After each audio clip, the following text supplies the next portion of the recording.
Biktima ako ng mapanirang mga kapitbahay.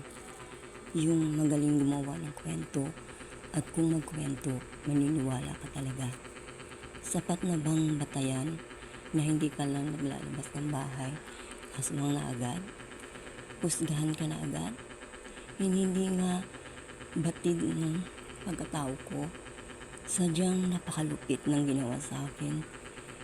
Nagkaroon ako ng anxiety. Buhat noon, dala-dala ko lang yun sa araw-araw. Nilalabanan ko ang depression ko noon. Dasal lang ang kasama ko sa araw-araw. Sobrang hirap namin noon. Pinagtatawanan, inaapi dahil sa kahirapan. Lasinggero ang asawa ko, suga pa sa alak.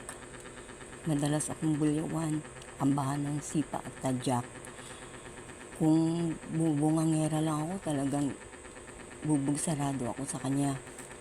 Ilang beses akong naglayas ngunit bumabalik rin dahil hindi ko kayang buhayin yung 3 anak ko noon. Duwag ako, mahinang klaseng babae. Tiniis ko na lang ang lahat hanggang sa umabot ng 7 ang mga anak ko.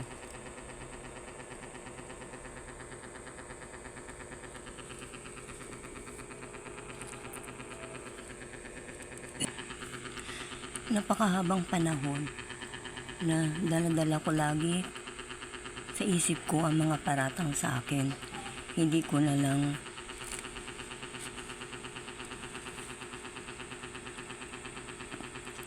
na itama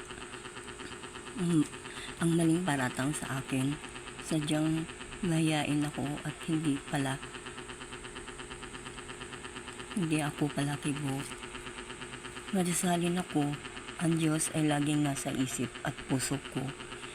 Mabilis akong umiyak kapag may umiiyak, kapag may inaapi.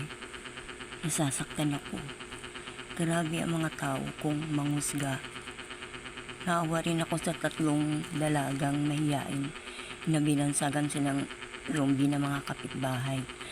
Ako sobrang mahiyain at dahil sa depression ko, trauma noon. Hanggang ngayon, matanda na ako, may trauma pa rin sa paratang sa akin. Tumanda akong walang kaibigan at malungkot ako. Tanging ang Diyos na lamang ang nakaunawa sa akin at nakakilala sa akin. Sadyang napakabuti ng Panginoon sa akin. Imagine, maliliit pa sila na may anxiety ako noon at depression, may trauma. Yung feeling na binubuli ako kapag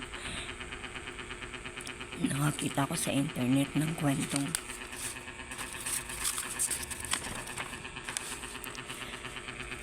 tungkol sa mga nakakatakot. Sinusumpong ang trauma ko at depression. Salamat na lang sa Diyos at hindi niya hinayaang masiraan ako ng ulo sa kabila ng pagkukulang ko bilang mananampalataya. Sadyang mahal pa rin niya ako. Hindi niya ako iniwanan. Thank you, Lord. Thank you, Jesus.